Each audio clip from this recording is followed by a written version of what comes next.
a distant country where the towns had improbable names, a woman looked upon the unmoving form of her newborn baby and refused to see what the midwife saw. This was her son. She had brought him forth in agony, and now he must live. She pressed his lips to her breast. "But he is dead," said the midwife. "No," his mother lied. "I felt him suck just now."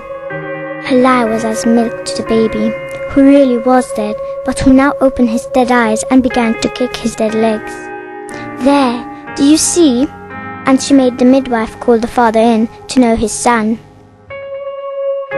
The dead boy never sucked at his mother's breast. He sipped no water, never took food of any kind, so of course he never grew. But his father, who was handy with all things mechanical, built a rack for stretching him, so that, year by year, he could be as tall as the other children. When he had seen 6 winters, his parents sent him to school. Though he was as tall as the other students, the dead boy was strange to look upon. His bald head was almost the right size, but the rest of him was thin as a piece of leather and dry as a stick. He tried to make up for his ugliness with diligence, and every night he was up late practicing his letters and numbers. Naturally, the other children despised him. The bullies sometimes waited for him after school, but beating him, even with sticks, did no harm. He wouldn't even cry out. One windy day, the bully stole a ball of string from the teacher's desk, and after school, they held the dead boy and ran a stick in through his shirt sleeve. They stretched his shirt, tied everything in place, fastened the string to a buttonhole, and launched him. To their delight, the dead boy made an excellent kite. When they were bored with watching the dead boy fly, they let go of the string. The dead boy did not drift back to earth as any ordinary kite would do. He glided. He could steer a little, though he was mostly at the mercy of the winds. Indeed, the wind blew him higher and higher, and he could not come down. The sun set, and still the dead boy rode the wind. The moon rose, and by its glow he saw the fields and forests drifting by. At last the winds gentled, then ceased, and he glided down to the ground in a strange country. The ground was bare. The moon and stars had vanished from the sky.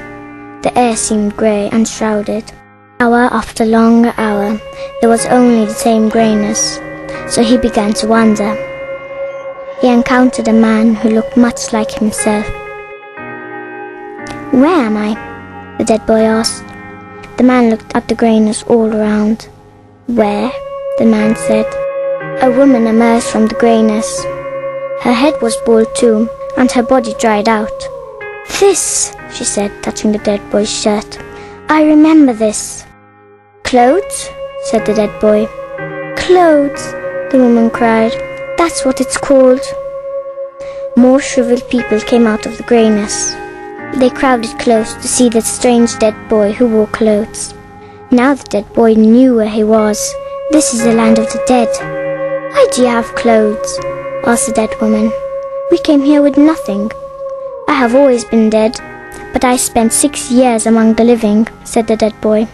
6 years, said one of the dead, "and you have only just now come to us?" "Did you know my wife?" asked the dead man. "Is she still among the living? Give me news of my son. What about my sister?" The dead people crowded closer. The dead boy said, "What is your sister's name?" But the dead could not remember the names of their loved ones. They did not even remember their own names. "Well," said the dead boy, "in the town where I was born, there was a widow. Maybe she was your wife. I knew a boy whose mother had died, and an old woman who might have been your sister. Are you going back?" "Of course not," said another dead person. "No one ever goes back." "I think I might," the dead boy said. He explained about his flying. "When next the wind blows." "The wind never blows here," said a man. "Then you could run with my string." "Take a message to my husband. Tell my wife that I miss her. Let my sister know I haven't forgotten her. Say to my lover that I love him still." They gave him their messages, not knowing whether or not their loved ones were themselves long dead. Still, he memorized them all. Then the dead tied everything in place and unwound the string.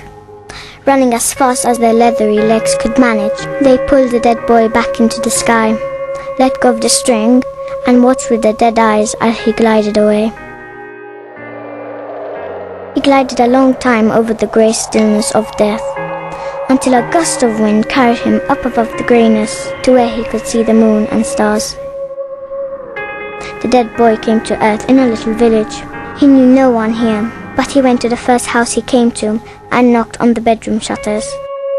To the woman who answered, he said, "A message from the land of the dead," and gave her one of the messages. The woman wept and gave him a message in return. House by house, he delivered the messages. House by house, he collected messages for the dead. In the morning, he found some boys to fly him, to give him back to the wind's mercy, so he could carry these new messages back to the land of the dead. So it has been ever since. On any night, head full of messages, he may knock upon any window to remind someone, to remind you, perhaps, of love that outlives memory, of love that needs no names.